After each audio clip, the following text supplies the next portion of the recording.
നിങ്ങളും ഒരു ക്യാമറ ആവേണ്ടതുണ്ട്. ഇപ്പോൾ ക്യാമറ നമ്മൾ വളരെ പ്രധാനമായിട്ട് എടുക്കേണ്ട ഒരു സമയമാണ്. ഇപ്പോൾ ഋഗ്വേദത്തിൽ പറയുന്നത് എന്താണെന്നറിയോ? മനോഹരമായിട്ട് ഋഗ്വേദം അത് വർണ്ണിച്ച് കേൾപ്പിച്ചിട്ടുണ്ട്.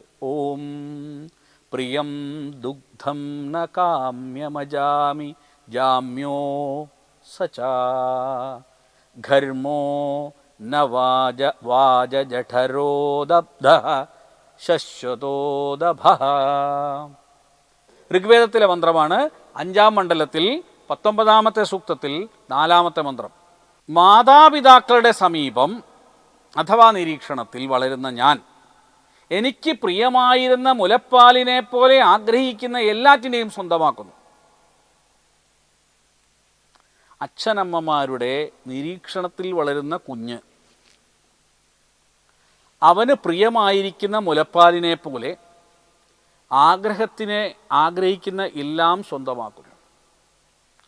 ആഹാരത്തെ ദഹിപ്പിക്കുന്ന ആമാശയത്തെ പോലെ ഒരിക്കലും സ്വയം നശിക്കാതെ ശത്രുക്കളെ നശിപ്പിക്കുന്നു. ശ്രദ്ധിക്കേണ്ട ഒരു ഉദാഹരണമാണിത്.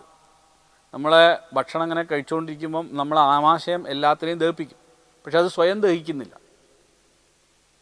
അതുപോലെ അച്ഛനമ്മമാരുടെ നിരീക്ഷണത്തിൽ വളരുന്ന കുഞ്ഞ് ശത്രുക്കളെ നശിപ്പിക്കുന്നു. മിത്രങ്ങളായിട്ട് അവർ ഭവിക്കും. അന്യായം ചെയ്യുന്നുണ്ടെങ്കിൽ അതിനനുസരിച്ചുള്ള ശിക്ഷ അവർക്ക് കൊടുക്കാൻ സാധിക്കും.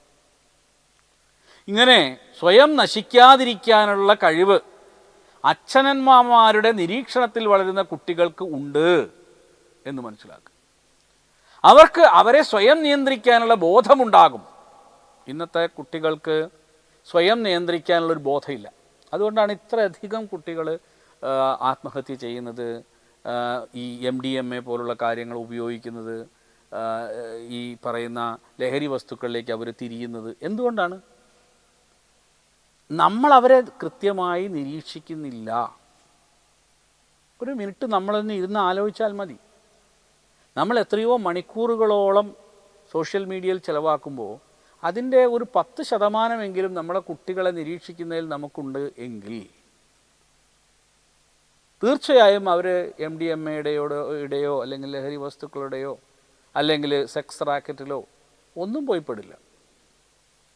അവർ സ്വയം നിയന്ത്രിക്കാനുള്ള ബോധം അവരിലുണ്ടാവും. ആര് നിർബന്ധിച്ചാലും അവർ ലഹരി ഉപയോഗിക്കില്ല. കാരണം അവർ അച്ഛനമ്മമാരുടെ നിരീക്ഷണത്തിൽ വളരുന്ന കുഞ്ഞുങ്ങളാണ്. പലപ്പോഴും പറയും ഞങ്ങളുടെ ജോലി തിരക്ക് കൊണ്ടാണ്. വെറുതെ പറയുന്നതാണ്. എന്ത് ജോലി തിരക്കുണ്ടെങ്കിലും സ്വന്തം കുഞ്ഞുങ്ങളെ വളർത്താൻ വേണ്ടിയാണ് ആ ജോലി ചെയ്യുന്നതെന്നുള്ള ബോധ്യമാണ് ആദ്യം വേണ്ടത്. അപ്പോൾ അവർക്ക് അവരെ നിയന്ത്രിക്കാനും അവരെ മനസ്സിലാക്കിപ്പിക്കാനും അവർക്ക് വേണ്ട ഉപദേശങ്ങൾ നൽകാനും നിങ്ങൾക്ക് സാധിക്കണം. അത് സാധിക്കാതിരിക്കുക എന്ന് പറയുന്നത് ഒരു വലിയ വീഴ്ചയാണ്. ആ വീഴ്ചയെ നമ്മൾ ആഘോഷിക്കുന്ന ചിത്രമാണ് പത്രങ്ങളിൽ ഇപ്പോൾ കാണുന്നത്. MDMA ഉപയോഗിച്ചു 8 വയസ്സുകാരി, 10 വയസ്സുകാരി, 12 വയസ്സുകാരി, +2കാരി എങ്ങനെ പറയുന്നു, 8-ാം ക്ലാസ്സിൽ പഠിക്കുന്ന കുട്ടി എന്നൊക്കെ പറയുമ്പോൾ നമുക്ക് വലിയ ദുഃഖം തോന്നും. കാരണം എന്താണ്? നമ്മളുടെ പാരൻസിന് വേണ്ട എഡ്യൂക്കേഷൻ കിട്ടുന്നില്ല. നമ്മൾ അവരെ കയറൂരി വിട്ടിട്ട് അവർക്കൊരു പ്രയാസം ഉണ്ടാകുമ്പോൾ ആ പ്രയാസത്തെ മനസ്സിലാക്കാൻ പോലും നമുക്ക് കഴിയാതെ പോകുന്നു എന്നതാണ് ഏറ്റവും വലിയ ദുഃഖമെന്ന് പറയുന്നത്. മൊബൈൽ ഫോണുകളിൽ പോലും ഇക്കാലത്ത് ഇത്തരത്തിലുള്ള സംവിധാനങ്ങളുണ്ട്. ഇപ്പോൾ ഉറങ്ങുന്ന സ്മാർട്ട് ഫോണുകളിൽ ഇൻബിൽട്ടായി തന്നെ digital wellbeing and parental controls എന്ന സംവിധാനമുണ്ട്. ചെയ്യാവുന്നതാണ്. ഒന്നുകൂടി പറയുകയാണെങ്കിൽ digital wellbeing and parental control എല്ലാ സ്മാർട്ട് ഫോണിലും ഉണ്ട്. ഇൻബിൽട്ടായിട്ടുണ്ട്. വാങ്ങുമ്പോൾ തന്നെ ഉണ്ടെന്നർത്ഥം. അപ്പോൾ ആപ്പുകൾ നിങ്ങളെ നെഗറ്റീവായി ബാധിക്കുന്നത് ഒരു പരിധിവരെ കുറയ്ക്കാൻ ഇതിലൂടെ നമുക്ക് സാധിക്കുകയും ചെയ്യും. മാതാപിതാക്കൾക്ക് കുട്ടികളുടെ മൊബൈൽ ഫോൺ ഉപയോഗത്തെ നിയന്ത്രിക്കാനും ഇതുവഴി നമുക്ക് സാധിക്കുന്നു പഠിക്കുക. നിങ്ങളുടെ ഫോണിലൊക്കെ ഒരു പക്ഷേ ഇത് ഉണ്ടായിരിക്കാം, ഈ സംഗതി ഉണ്ടായിരിക്കാം, പക്ഷേ നിങ്ങൾ കണ്ടിട്ടുണ്ടാവില്ല. കാരണം നിങ്ങൾക്ക് തന്നെ ഇതിനെക്കുറിച്ച് അറിയില്ല. നോക്കൂ, നമ്മൾ മനസ്സിലാക്കേണ്ടതെന്ന് വെച്ചാൽ ഈ അച്ഛനമ്മമാർ കൃത്യമായ ബോധത്തോടു കൂടി തന്നെ പ്രവർത്തിക്കേണ്ട ഒരു സമയമായി കഴിഞ്ഞു. അല്ലെങ്കിൽ നിങ്ങൾക്ക് കുട്ടികളുടെ മുകളിലൊരു കൺട്രോൾ ഉണ്ടാവില്ല എന്ന് മാത്രമല്ല, ഇവരൊക്കെ ഈ ലഹരി മരുന്ന് ഉപയോഗിക്കുകയും പിന്നെ അന്യഥാ നിങ്ങളിൽ നിന്ന് കൈവിട്ടു പോവുകയും അവരുടെ തന്നെ ലൈഫ് തികച്ചും ഇല്ലാതായി പോവുകയും ചെയ്യുന്ന ഒരു സാഹചര്യത്തിലേക്ക് പോകുന്നുണ്ടെന്ന് നമ്മൾ മനസ്സിലാക്കും. C that is very important. കാരണം നമുക്ക് നമ്മളെ കുട്ടികൾ നഷ്ടപ്പെട്ടു പോയാൽ നമ്മൾ എങ്ങനെ പിന്നെ ഒരു ജനസമൂഹത്തെ മുന്നോട്ട് കൊണ്ടുപോകാൻ സാധിക്കും? Brought you by Kerala AIDS control society.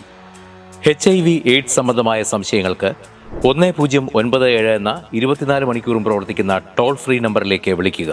വാട്സാപ്പിലും ഫേസ്ബുക്കിലും ഒക്കെ സ്റ്റാറ്റസ് അപ്ഡേറ്റ് ചെയ്യാറുണ്ടല്ലോ, HIV സ്റ്റാറ്റസോ. HIV പിടിപെടാനുള്ള സാഹചര്യങ്ങളിൽ കൂടി അറിഞ്ഞോ അറിയാതെയോ കടന്നു പോയിട്ടുണ്ടാവാം. എന്തു തന്നെയായാലും മുൻകൂട്ടി പരിശോധിച്ച് HIV സ്റ്റാറ്റസ് അറിയൂ.